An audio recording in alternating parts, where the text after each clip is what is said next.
الله وبركاته. اهلا وسهلا يا جماعه. طبعا الصباره ديت كانت فيها ورد، انا طبعا سبتها الطيور كلتها.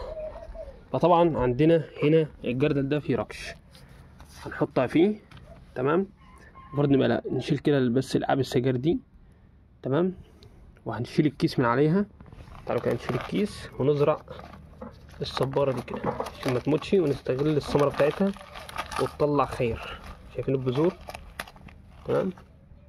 طبعا هي الطينه بتاعتنا هتبقى مساعدانا، انا طريه هتبقى مساعدانا للزراعه. كده دي كافيه جدا ان هي تطلع والبذور تفرش. تمام. وهنراعيها كل يوم، وهنحط بقى على سور عالي دلوقتي جنب اخواتها اللي احنا زارعين فيها. تمام. نشيله كده، ممكن نحطه هنا لحد ما تطلع ونشوف مع بعض ونتابع. السلام عليكم.